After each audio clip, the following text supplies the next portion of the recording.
एक छोटी सी कहानी से आज की चर्चा प्रारंभ करूंगा।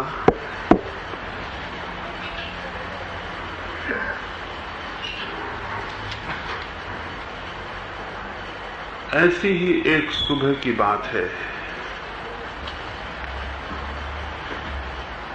एक छोटे से झोपड़े में एक फकीर स्त्री का आवास था। सुबह जब सूरज निकलता था और रात समाप्त हो रही थी तो वो फकीर स्त्री अपने उस झोपड़े के भीतर थी। एक यात्री उस दिन उसके घर मेहमान था। वो भी एक साधु, एक फकीर था। वो झोपड़े के बाहर आया और उसने देखा कि बहुत ही सुंदर प्रभात का जन्म हो रहा है।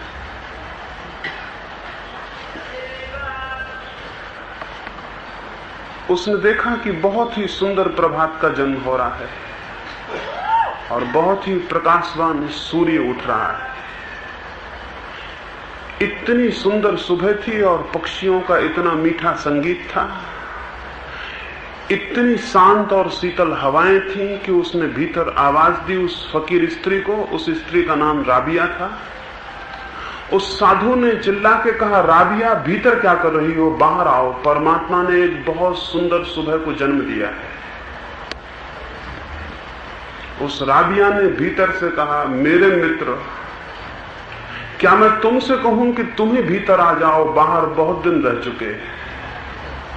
और क्या मैं तुमसे कहूं कि जिसने सूरज को जन्म दिया है और जिसने सुबह को जन्म दिया है उसमें उतना सौंदर्य कभी नहीं हो सकता। मैं तो भीतर उसको देख रही हूं जिसने जन्म दिया है उस सारे सौंदर्य को। उस राबिया ने कहा, तुम बाहर जिस सौंदर्य को देख रहे हो उसके जन्म देने वाले को भीतर मैं देख रही हूं। बेहतर हो कि तुम ही भीतर आ जाओ। और दुनिया में दो ही तरह के लोग हुए हैं, एक जो बाहर के सौंदर्य को देख के जीवन समाप्त कर देते हैं और एक वे जो भीतर के सौंदर्य को भी देख पाते हैं। और दुनिया में दो ही तरह के समाज हैं, दो ही तरह के धर्म हैं, दो ही तरह के वर्ग हैं। और जब सारे वर्ग मिट जाएंगे, सारे समाज मिट जाएंगे, सारे संप्रदाय मिट जाएंगे और जब गरीब अमीर के बीच फासला नहीं होगा, मालिक और गुलाम के बीच कोई फासला नहीं होगा, तब भी ये दो वर्ग बने रहेंगे। ये कभी भी मिटने वाले नहीं है। ये दो वर्ग बहुत बुनियादी हैं। एक जो बाहर देखने वाले लोग हैं वे, और एक जो भीतर देखने वाले लोग हैं वे। जो बाहर देखते हैं वे केवल संसार को देख पाते हैं और जो भीतर देखते हैं वे सत्य को भी देख पाते हैं। तो उस फकीर स्त्री ने सुबह सुबह उस साधु को कहा, तुम ही भीतर आ जाओ, बहुत दिन बाहर रह लिए। भीतर आने का यह आमंत्रण ही धर्म है। भीतर आने का यह बुलावा धर्म है। जिन लोगों ने भीतर जाके देखा है उन्होंने वे सारी चीजें उपलब्ध कर ली हैं जो बाहर खोजने वाले उपलब्ध नहीं कर सके हैं। बाहर कोई कितना ही खोजे, न तो शांति मिलती है, न सत्य मिलता है, न आनंद मिलता है। बाहर भ्रम होता है कि मिल जाएगा लेकिन मिल नहीं पाता। बाहर चलना तो बहुत होता है लेकिन पहुंचना कभी नहीं होता।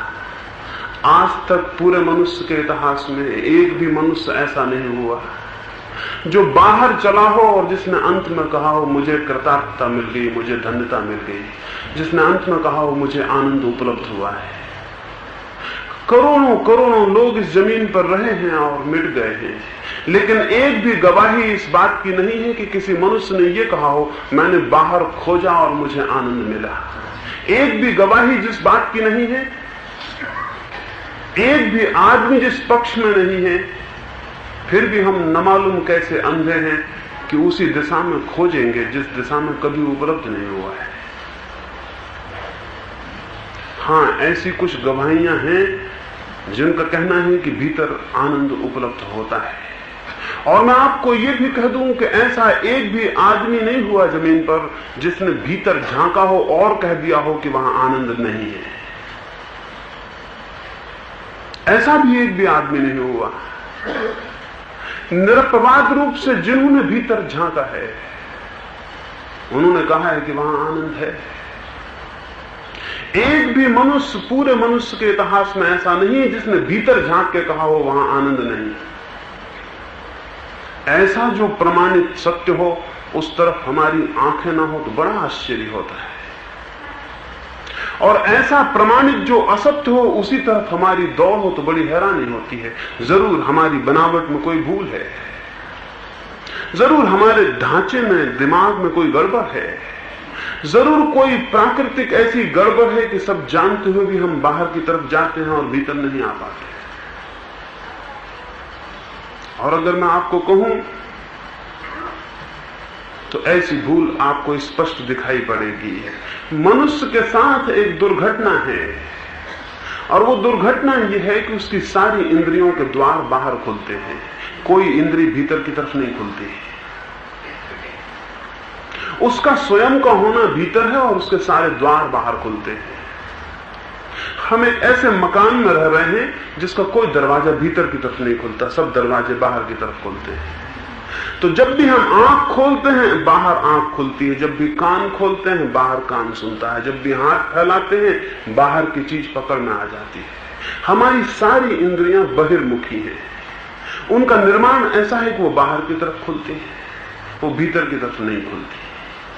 और चूंकि वो भीतर की तरफ नहीं खुलती, इसलिए जब हम में प्यास जगती है आनंद को पाने की, जब हमारे प्राण आनंद को पाने के लिए प्यासे होते हैं, और जब हमारे भीतर अभीप्सा सरकती है, और जब हमारे भीतर कण कण रोआ रोआ दुख के ऊपर उठना चाहता है और शांति पाना चाहता है, तो स्वभावतः हम बाहर खोजने लगते हैं। एक और छोटी कहानी कहूं, मुझे बड़ी प्रीति कर रही है, और उसी फकीर स्त्री के संबंध में जिसके बाबत मैंने कहा, जिसने उस साधु को कहा कि तुम ही भीतर आ जाओ। एक दिन सांझ लोगों ने देखा वो फकीर स्त्री अपने दरवाजे के बाहर कुछ ढूंढती है। कुछ लोगों ने पूछा क्या ढूंढती हो? वो अत्यंत वृद्ध थी और लोगों ने सोचा उसकी सहायता कर दे। उस स्त्री ने कहा तुम सहायता तो करोगे, लेकिन जो मैं खोजती हूं तुम शायद ही पा सको, क्योंकि मैं भी नहीं पा सकूंगी। लोगों ने कहा फिर भी तुम खोज रही हो तो हमको सहायता कर दे, शायद मिल जाए। उस स्त्री ने कहा मेरी कपड़ा सीने की एक सुई खो गई है, उसे खोजती हूं। उन लोगों ने भी खोजना शुरू किया। रात गिर गई थी, लेकिन थोड़ा सा प्रकाश जलता था एक रास्ते के लैंप पर, और उसकी रोशनी पड़ती थी। वो उसे ढूंढते रहे। फिर एक आदमी ने पूछा सुई बहुत छोटी चीज है, हम ये तो पता लगा लें कि सुई गिरी कहां खोई, तो हम वहां खोज लें। वो बुढ़िया कहने लगी ये मत पूछो। लोगों ने कहा ये ना पूछेंगे तो खोजना मुश्किल है, रास्ता बड़ा है, सुई बहुत छोटी, प्रकाश बहुत कम। वो बूढ़ी स्त्री कहने लगी सुई तो मेरे भीतर के कमरे में घूमी है। उन लोगों ने कहा फिर तुम पागल हो जो उसे बाहर खोजती हो। वो स्त्री बोली जब मैं सीती थी मेरी सुई गिरी तो भीतर सूरज डूबने के करीब था। मैं इतनी गरीब स्त्री हूं कि मेरे पास कोई दिया तो है नहीं, कोई प्रकाश तो है नहीं। अंधेरा हो गया तो मैं खोजती हुई बाहर की ढलान में आ गई, वहां थोड़ी रोशनी थी। फिर वो रोशनी भी चली गई, बाहर सड़क पर आ गई, यहां लैंप जलता है, यहां खोजने में आसानी होगी। उन लोगों ने कहा तुम बिल्कुल पागल हो, जो चीज जहां गुमी है वहीं खोजी जा सकती है। तो उस फकीर स्त्री ने कहा कि मैं तुम सबको भी ऐसे ही खोजते देख रही हूं। तुम सब वहां खोज रहे हो जहां चीज गुमी ही नहीं। और चूंकि मनुष्य की इंद्रियों का प्रकाश बाहर पड़ता है, इसलिए आदमी बाहर खोजने लगता है। हमें पूछना जरूरी है कि हम जिस बात की तलाश कर रहे हैं उसे खोया कहां। और ये स्मरण रखें, तलाश केवल उसकी होती है जिसे खोया हो, अन्यथा हमें पता भी नहीं हो सकता। मनुष्य आनंद को खोजता है, इस बात का सबूत है कि आनंद खोया गया है, अन्यथा आनंद का पता भी नहीं हो सकता था। मनुष्य सत्य को खोजता है, इस बात की सूचना है कि सत्य खोया गया है, अन्यथा सत्य का कोई पता भी नहीं हो सकता। हम प्राणों के किसी तल पर जानते हैं कि सत्य को हमने खोया है, आनंद को हमने खोया है, इसलिए उन्हें खोजते हैं। लेकिन हम ये नहीं पूछते उसे खोया कहां है, और जो ये ना पूछेगा उसकी सारी खोज व्यर्थ हो जाएगी। सबसे पहले यह जानना जरूरी है कि हमने आनंद को खोया कहां। क्या हमने उसे बाहर के जगत में खोया है तो हम उसे बाहर खोजें। आप कहेंगे हमें कुछ भी पता नहीं हमने उसे कहां खोया। तब भी मैं ये कहूंगा कि ये पता ना हो कि कहां खोया, तो जो समझदार है वो सबसे पहले अपने मकान में खोजेगा, इसके बाद बाहर निकलेगा। अगर वहां न मिले तो फिर इस बड़ी दुनिया में खोजने निकलना चाहिए। सबसे पहले जो चीज खो गई है उसे भीतर खोज लेना चाहिए। अगर वहां न मिले तो फिर इस सारी बड़ी दुनिया में खोजने निकलना चाहिए। लेकिन हम वहां नहीं खोजते और बाहर खोजने निकल जाते हैं। और फिर ये दुनिया बहुत बड़ी है और इसके छोर बहुत अनंत हैं और जीवन बहुत अल्प है। हम खोजते समाप्त हो जाते हैं और दुनिया के छोरों तक नहीं पहुंच पाते। इसलिए ये भ्रम बना रहता है कि अभी कुछ खोजने को बाकी दुनिया थी, शायद वहां मिल जाता। इसलिए जन्म जन्म हम खोजते हैं। हमारे हजारों जन्म चुकता हो जाएंगे, दुनिया समाप्त नहीं होगी। उसके रास्ते बहुत अनंत है।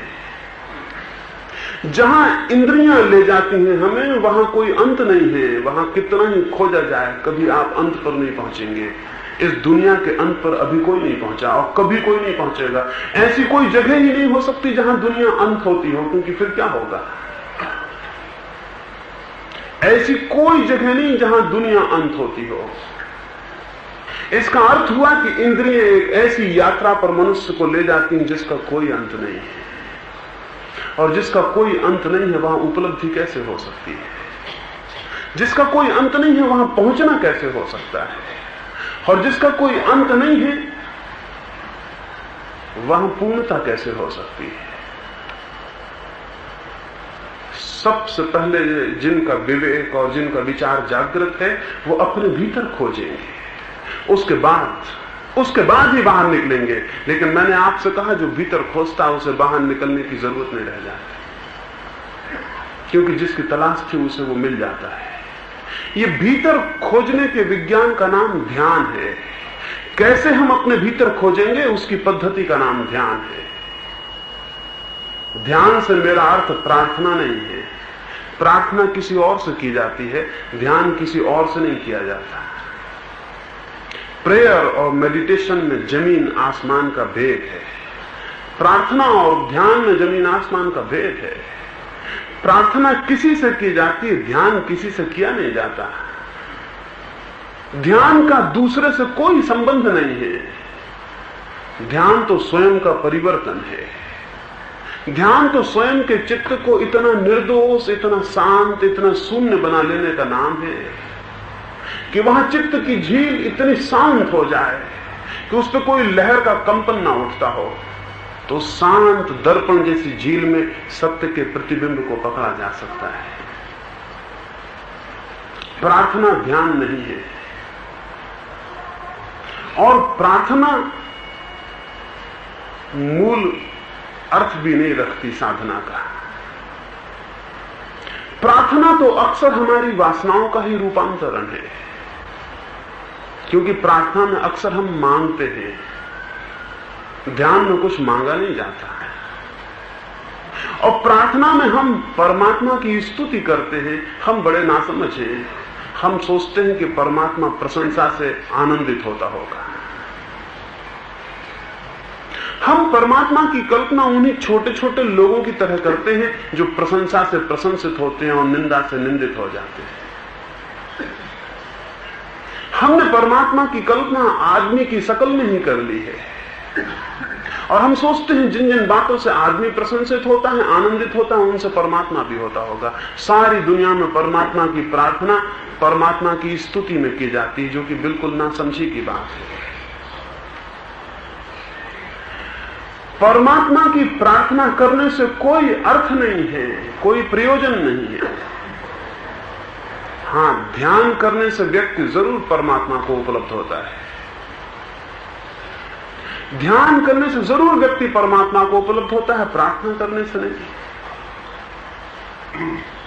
परमात्मा को खुश नहीं किया जा सकता, क्योंकि जिसे दुखी नहीं किया जा सकता उसे खुश भी नहीं किया जा सकता। जिसे परेशान नहीं किया जा सकता उसे प्रसन्न भी नहीं किया जा सकता। उसे किसी के पक्ष में आंदोलित नहीं किया जा सकता, क्योंकि उसे किसी के विपक्ष में नहीं किया जा सकता। जो लोग प्रार्थना करते हो और सोचते हो वे लोग डूब जाएंगे, जो प्रार्थना नहीं करते तो बड़े नासमझ हैं। परमात्मा आपकी प्रार्थनाओं से आंदोलित नहीं होता, आपकी क्षुद्र कामनाओं से आंदोलित नहीं होता। लेकिन अगर आपके भीतर परिवर्तन हो जाए, आपकी चेतना समग्रीभूत रूप से परिवर्तित हो जाए, ट्रांसफॉर्मेशन हो जाए, तो आप परमात्मा से जरूर संबंधित हो जाते हैं, क्योंकि उस क्षण में आप और परमात्मा के बीच कोई फासला और दूरी नहीं रह जाती, क्योंकि उस क्षण में आप जानते हैं कि आप स्वयं परमात्मा के हिस्से हैं। और ये दुखद है कि जो परमात्मा का हिस्सा है वो परमात्मा के चरणों पर सिर टेके। ये परमात्मा को ही परमात्मा की प्रार्थना करवाना बिल्कुल नासमझी है। प्रार्थना इसलिए ध्यान नहीं है, ध्यान बड़ी दूसरी बात है। उस संबंध में आज मैं सुबह आपसे कुछ कहना चाहता हूं। ध्यान क्या है? इसके पहले कि मैं कहूं कि ध्यान क्या है, मैं कुछ बातें बता दूं कि ध्यान क्या नहीं है। मैंने पहली बात कही कि प्रार्थना ध्यान नहीं है। दूसरी बात आपसे कहूं, एकाग्रता ध्यान नहीं है, कंसंट्रेशन ध्यान नहीं है। साधारणता यही समझा जाता है कि चित्त को एकाग्र कर लेना ध्यान है। एकाग्रता ध्यान नहीं है। एकाग्रता बड़ी छोटी बात है। एकाग्रता में भी बाहर एक बिंदु शेष रह जाता है जिस पर हम मन को एकाग्र करते हैं। एकाग्रता में भी हम बाहर ही होते हैं, भीतर नहीं होते, क्योंकि एकाग्रता में किसी नाम पर, किसी प्रतिमा पर, किसी विचार पर, किसी शब्द पर, किसी मंत्र पर, किसी रूप पर हम अपने को एकाग्र करते हैं। एकाग्रता का मतलब ही है चित्त अब भी बाहर से जुड़ा है। एकाग्रता संसार का हिस्सा है, साधना का हिस्सा नहीं। ध्यान बड़ी दूसरी बात है। इसलिए जो सोचते हो हम चित्त को एकाग्र कर लेंगे तो ध्यान हो गया, तो गलत सोचते हैं। ध्यान का अर्थ है बाहर से कोई संबंध न रह जाए, बाहर से असंबंधित हो जाने का नाम ध्यान है। एकाग्रता तो बाहर से संबंध है। तो ध्यान का अर्थ हुआ कि चित्त की बाहर के जगत में कोई गति न रह जाए, चित्त बाहर न जाता हो, चित्त का व्यापार बाहर ना चलता हो, चित्त का कोई व्यापार ना चलता हो, चित्त बिल्कुल निष्पन्द हो जाए, चित्त बिल्कुल शून्य हो जाए, चित्त की कोई गति ना रह जाए, चित्त अगति को उपलब्ध हो जाए। उस अवस्था को पतंजलि ने निरोध कहा है। चित्त अगति को उपलब्ध हो जाए, कोई गति, कोई व्यापार, कोई स्पंदन न रह जाए। उस निष्पन्द क्षण में, उस ठहरे हुए क्षण में, उस रुके हुए क्षण में जब सब रुक गया हो, भीतर कोई चीज चलायमान ना हो, सब ठहर गई हो बातें, सब ठहर गया हो, थम गया हो, उस अवस्था का नाम ध्यान है। ध्यान एकाग्रता नहीं, ध्यान शून्यता है। शून्यता में कोई बिंदु नहीं रह जाता जहां हम टिकते हो, कोई आधार नहीं रह जाता, सब निराधार हो जाता है। एकाग्रता को जो लोग ध्यान समझ लेते हैं, उनके लिए ध्यान एक तरह का दमन, एक तरह का सप्रेशन, एक तरह की जबरदस्ती हो जाती। वो अपने मन को जबरदस्ती कहीं लगाने की कोशिश करते हैं और ऐसे लोग बड़े असफल हो जाते हैं। जबरदस्ती मन को जो कहीं लगाने की कोशिश करेगा वो मन को जीत नहीं पाता, मन से ही हार जाता है। और तब उसे ऐसा लगता है कि मेरे पापों के कारण न मालूम क्यों मेरी स्थिति खराब है, इसलिए मुझे ध्यान उपलब्ध नहीं होता। वो गलत रास्ते से चल रहा है, इसलिए ध्यान उपलब्ध नहीं हो रहा। वो अपने हाथ से ही गलत कर रहा है। मन के भीतर जो व्यक्ति द्वंद्व करेगा, कॉन्फ्लिक्ट करेगा, लड़ेगा, वो अपने को दो हिस्सों में तोड़ रहा है। जिससे लड़ रहा है वो भी वही है और जो लड़ रहा है वो भी वही है। अगर मैं अपने इन दोनों हाथों को लड़ाऊं तो कौन जीतेगा? अगर मेरे ये दोनों हाथ लड़े और मैं अपनी सारी ताकत लगा दूं इन दोनों हाथों को लड़ाने में, तो कौन जीतेगा? कोई जीतेगा? इन दोनों हाथों में से कोई नहीं जीत सकता, क्योंकि दोनों हाथ मेरे हैं।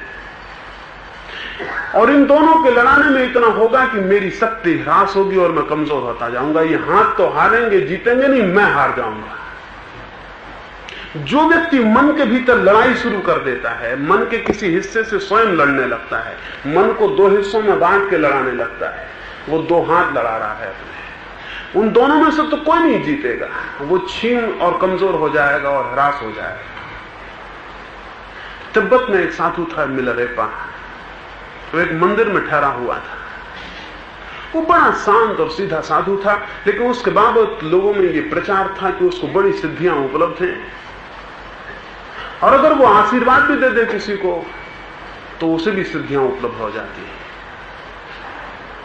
वो तो बड़ा शांत और सीधा आदमी था, उसे सिद्धियों का कोई पता भी नहीं था। लेकिन एक आदमी उसके पास आया एक रात, उसने उसके पैर पकड़ लिए और उसने कहा कि मुझे कुछ सिद्धि चाहिए, मैं बहुत दुखी और पीड़ित हूं, मुझे कोई मंत्र चाहिए जो सिद्ध हो जाए तो मेरी सारी दुख पीड़ा अलग हो जाए। तो साधु ने कहा मैं तो कुछ जानता नहीं, मंत्र जब मैं साधु नहीं हुआ था तो याद भी थे, जब से साधु हुआ वो भी भूल गए। पहले भगवान का नाम भी जानता था, जब से साधु हुआ वो भी भूल गया। पहले कुछ मन में चिंतन भी चलता था, जब से साधु हुआ वो भी पूछ गया। पहले कुछ धर्म शास्त्र भी बांध के चलता था, जब साधु हुआ उनको नदी में डाल दिया। अब तो मेरे पास कुछ भी नहीं, मैं खाली आदमी हूं। मुझे कहो तो मैं तुम्हारे साथ चलूं, बाकी और कुछ भी देने को मेरे पास नहीं। वो व्यक्ति पीछा नहीं छोड़ा, वो बोला कि मैं यहीं बैठा रहूंगा, रात भर जागा रहूंगा, कल भूखा रहूंगा, और जब तक नहीं हटूंगा जब तक कि कुछ मुझे मंत्र न दे दे। वो साधु बड़ा हैरान हुआ।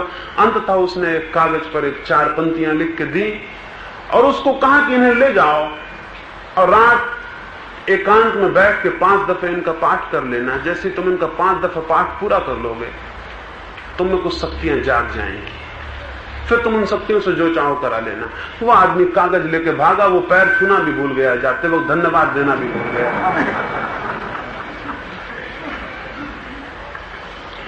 उसे कुछ ख्याल भी नहीं रहा कि धन्यवाद भी देना है। लेकिन जब वो सीढ़ियां आधी उतरा था तो साधु ने कहा ठहरो ठहरो, 2 भूलें हो गई, तुमने मुझे धन्यवाद नहीं दिया और एक शर्त मुझे बतानी थी वो मैं नहीं बता पाया। तुम मुझे धन्यवाद नहीं दे पाए और एक शर्त मुझे बतानी थी वो मैं नहीं बता पाया।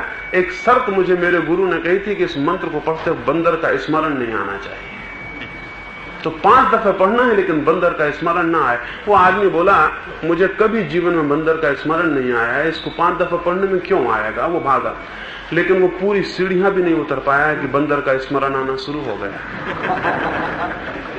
मंदिर की बड़ी सीढ़ियां थी, वो जब नीचे उतर के आया तो उसने देखा उसके मन में तो बंदर का ख्याल और चित्र आ रहा है। वो बहुत घबराया, उसने उसे बहुत छिटकने की, हटाने की कोशिश की, लेकिन जैसे जैसे वो हटाने लगा और भी बंदर उसके साथ आने लगे। वो घर पहुंचते पहुंचते बंदरों की भीड़ से घिर गया। उसके मन में बंदर ही बंदर हो गए। वो बहुत घबराया, उसने कहा ये क्या पागलपन किया। इस साधु ने कैसी नासमझी की, भूल गया था तो भूल ही जाता, वो शर्त को न बताता। उसने रात भर कोशिश की, बार बार स्नान किया, बार बार भगवान की प्रार्थना की, बार बार बैठा, कोई प्रयोजन हल ना हुआ। उसके मन में बंदर ही बंदर हो गए। वो सुबह वापस आया, उसने वो मंत्र कागज का लौटा दिया साधु को और कहा इस जन्म में अब असंभव है, अब अगले जन्म में ही संभव हो सकता है, वो भी तब जब शर्त न बताई जाए।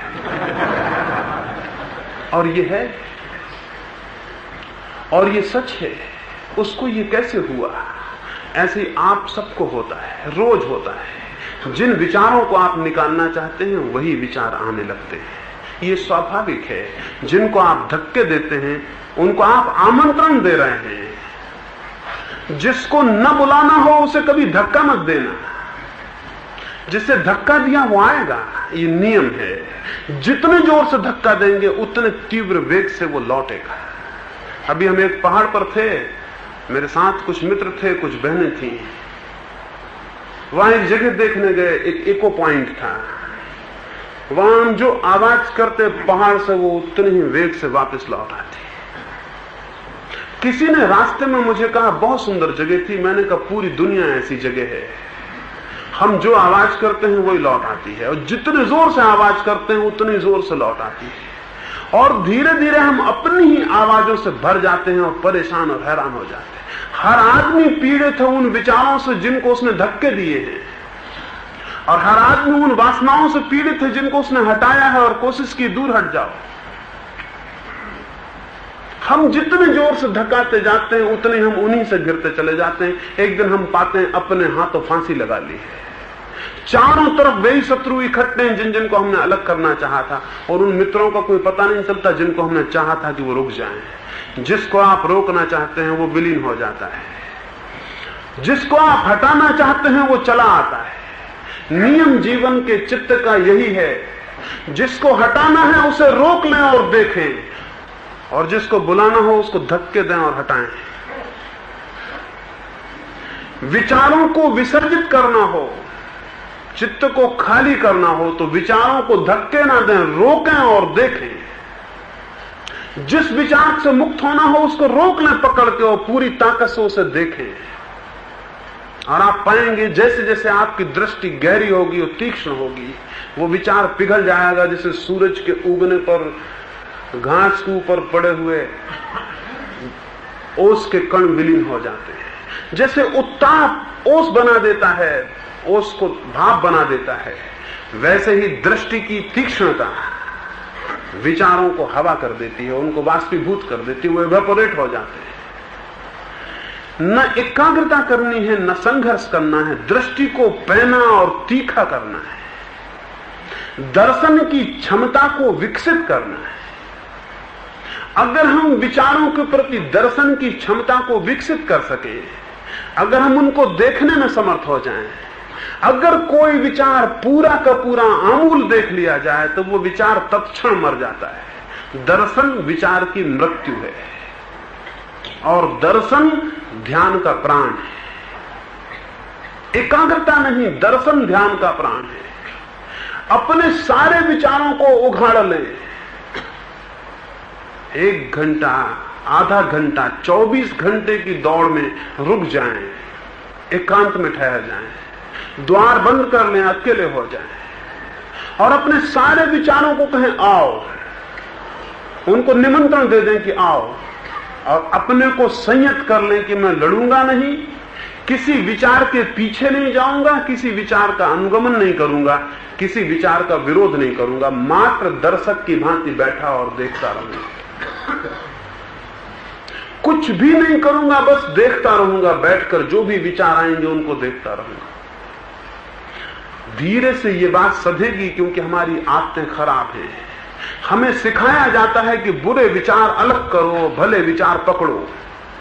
हमारी नैतिक शिक्षा यह है कि बुरे विचार को मत पकड़ना, भले विचार को पकड़ लेना।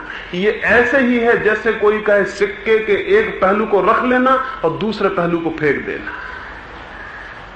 तो एक पहलू को पकड़ेंगे और दूसरे को फेंकेंगे, बड़ी दिक्कत में पड़ जाएंगे। सिक्का या तो पूरा बचता है या पूरा फेंका जाता है, उसमें से आधा बचाया नहीं जा सकता। बुरे और भले विचार एक ही सिक्के के 2 पहलू हैं। इनमें से एक को बचाना और दूसरे को फेंकना संभव नहीं है। जो बुरे को हटाएगा और भले को रोकेगा वो बुरे से पीड़ित रहेगा, वो बुरे से मुक्त नहीं हो सकता, क्योंकि वो काम ही गलत कर रहा है। वो तो अनिवार्य हिस्से हैं, एक दूसरे से जुड़े हैं। पूरे विचार को फेंका जा सकता है, पूरे विचार को फेंका जा सकता है, शुभ अशुभ दोनों चले जाएंगे, और तब जो शेष रह जाता है वह दिव्य है। वो ना शुभ है ना अशुभ है, वो भागवत है, वो डिवाइन है। उसका शुभ अशुभ से कोई नाता नहीं। वो स्थिति धर्म की है जब कोई शुभ अशुभ नहीं रह जाता और दोनों से शून्य चित्त रह जाता है। उसकी जो चर्या है वैसे शून्य चित्त की, वही पुण्य है। ये जो मैंने आपसे कहा, शुभ विचार उठे अशुभ विचार उठे, कुछ विचार न करें कि क्या शुभ है क्या अशुभ है, दोनों को चुप देखें।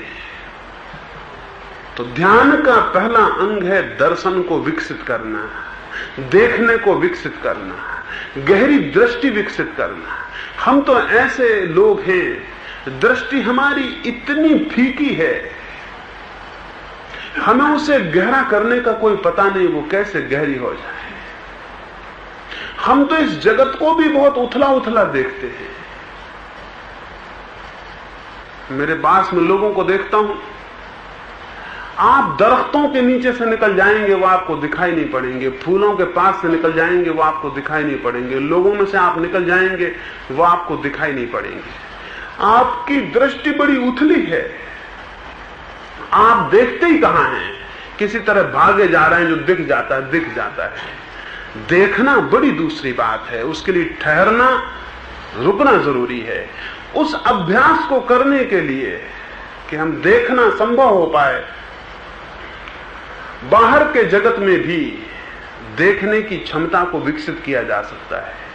कभी 10-5 क्षण को किसी फूल के पास देख जाएं और चुपचाप देखते रहें, सोचें ना गुलाब का है कि जूही का है कि किसका है, सोचें ना, सिर्फ देखते रहें, कुछ ना करें, सिर्फ देखें और इतने ख्याल रखें कि मुझे सिर्फ ये गुलाब दिखाई पड़ रहा है और मैं कुछ भी नहीं कर रहा हूं।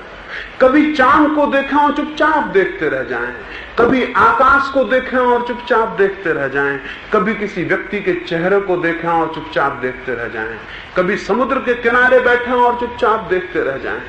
कुछ सोचें ना, कुछ विचारें ना, सिर्फ देखें। धीरे धीरे देखने की क्षमता आप में विकसित होगी। फिर वैसे ही अपने भीतर आंख बंद करके विचार को देखें। जैसा पदार्थ को देखा है वैसे ही विचार को देखें। विचार भी पदार्थ की ही प्रतिध्वनि है, वह भी बाहर के जगत में जो कोलाहल है उसका ही सुना हुआ स्वर है। जो हमारी इंद्रियां बाहर के जगत में मांगती हैं निरंतर, जो उन्हें उपलब्ध नहीं होता, उसकी आकांक्षाएं विचार में हैं। जो उपलब्ध हो जाता है उसकी प्रतिछवियां विचार में हैं। बाहर इंद्रियों का जो कोलाहल है उसके ही रिफ्लेक्शंस, उसके ही संस्कार, उसकी ही ध्वनियां भीतर इकट्ठी हो गई, वही विचार है। मैंने सुना है एक भवन में एक कुत्ता और बिल्ली दोनों एक साथ पाल लिए गए थे। एक सुबह उस बिल्ली ने उठ के कहा, आज रात तो अद्भुत हुआ, मैंने स्वप्न देखा कि इस वर्ष वर्षा में पानी नहीं, चूहे गिरेंगे। वो कुत्ता बोला, बिल्कुल नासमझी की बात है, न किसी शास्त्र में कभी लिखा है ये, न पुराणों में कभी इसकी कथा सुनी है, न किसी इतिहास में इसका उल्लेख है कि कभी चूहे गिरे हो। हाँ, ऐसे उल्लेख जरूर हैं जब वर्षा में हड्डियां गिरी और पानी नहीं गिरा। उसने कहा, मैं भी स्वप्न देखता हूं, कभी ये नहीं देखा कि चूहे गिरते हो, हड्डियां गिरती हैं। तो उस कुत्ते ने ठीक ही कहा, उसकी जो प्रतिध्वनियां हैं जगत के प्रति वो हड्डियों की हैं। बिल्ली ने ठीक ही देखा, उसकी जो प्रतिध्वनियां हैं जगत से वो चूहों की हैं। हमारी इंद्रियों का जो बाहर के जगत में व्यापार चल रहा है, उनकी ही सारी प्रतिध्वनियां इकट्ठी होकर भीतर विचार बन जाती हैं, स्वप्न बन जाती हैं।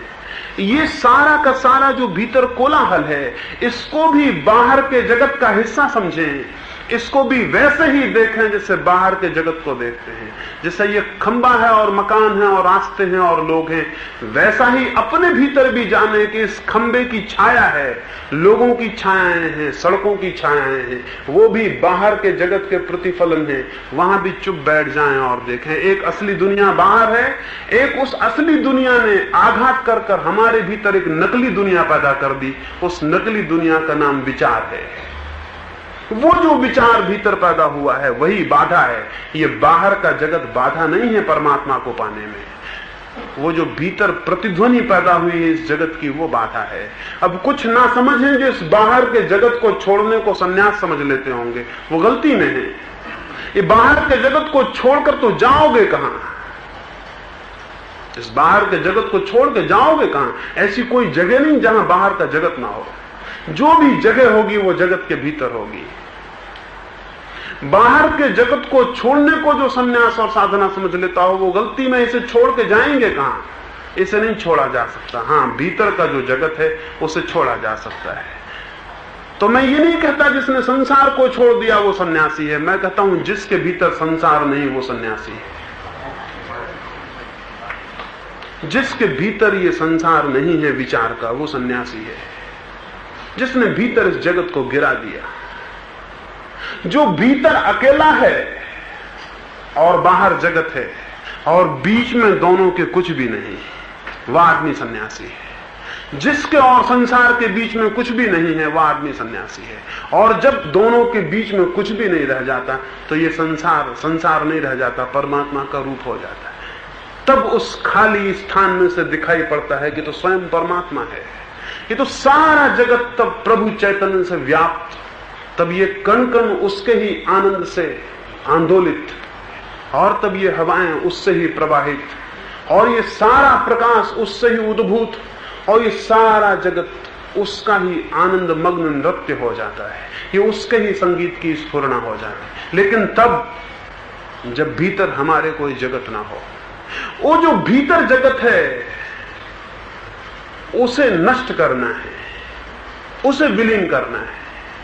उसे विलीन करने का जो उपाय मैंने कहा, पहली बात तो उपाय के लिए यह है कि हम अपने विचार के साक्षी, दर्शक, दृष्टा, उसके देखने वाले बने।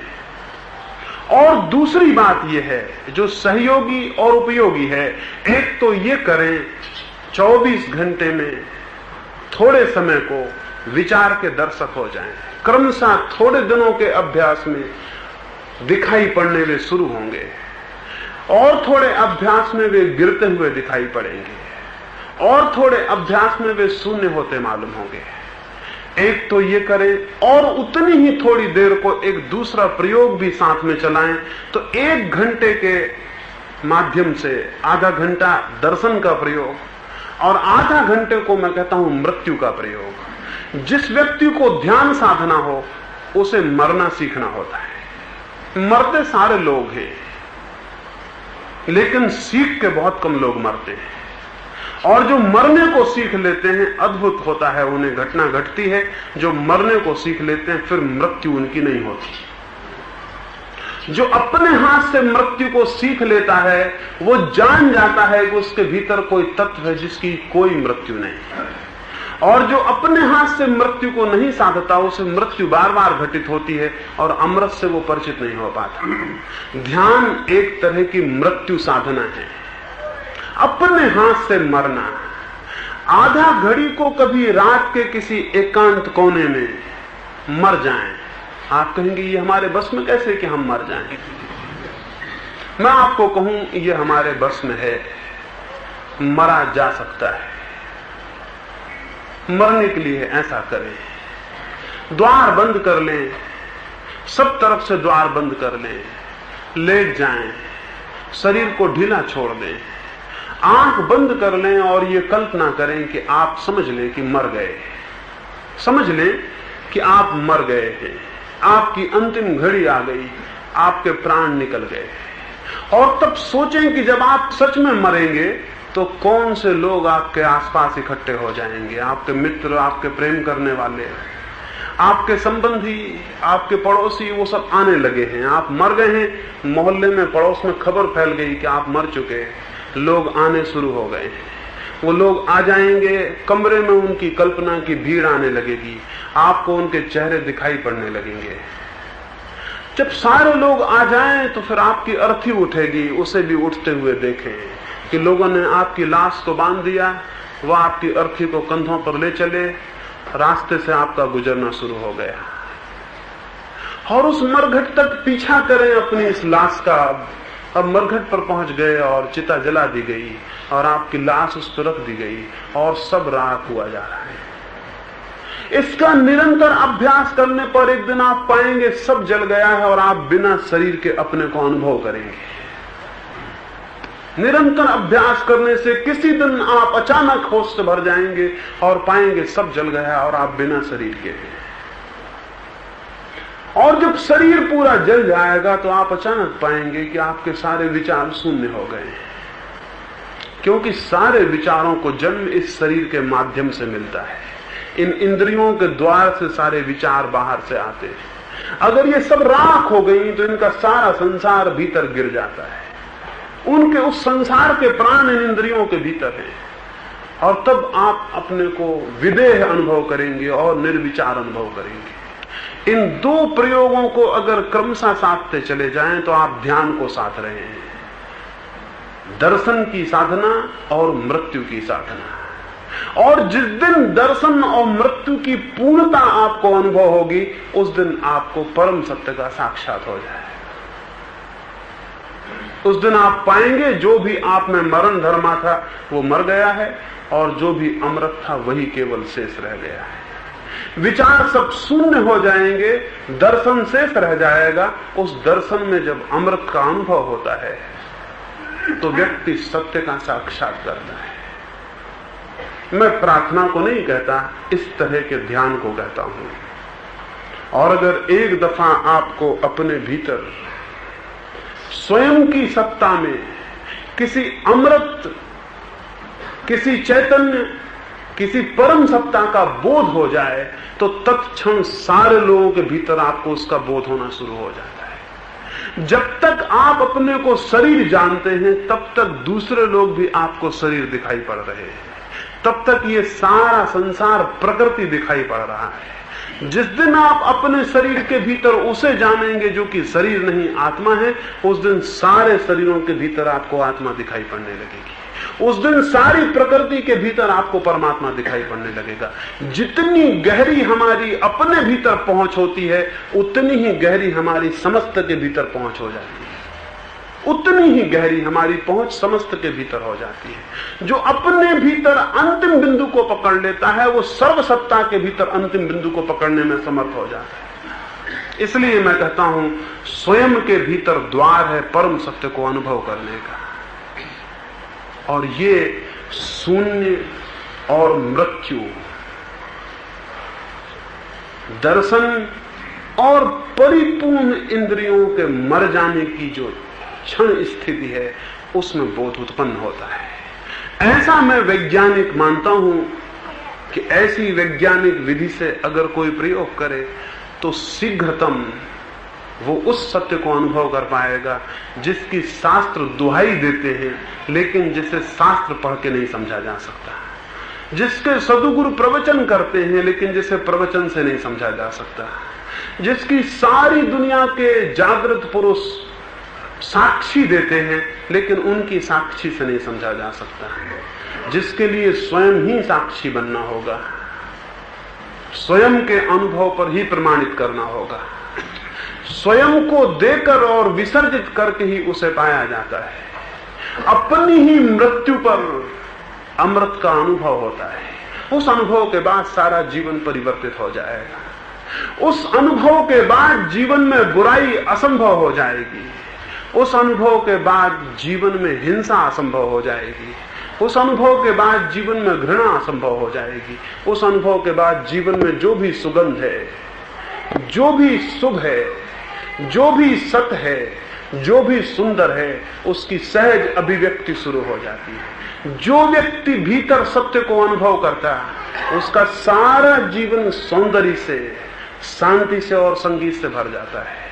उसके सारा जीवन उन प्रतिध्वनियों को, उन तरंगों को प्रवाहित करने लगता है जो सारे जगत के लिए शांति की और शीतलता की छाया बन सकती है। यही प्रार्थना करूंगा परमात्मा से, प्रत्येक व्यक्ति को शांति और शीतलता का, छाया का बड़ा वृक्ष बनाए, उसे खुद छाया मिले और अनेक लोग उसकी छाया से आंदोलित हों, अनेक लोग उसके आनंद से प्रभावित हों, अनेक लोग उसके सौंदर्य से प्रभावित हों, अनेक लोग उसके अंतः संगीत से आंदोलित हों और उनके भीतर भी प्यास पैदा हो।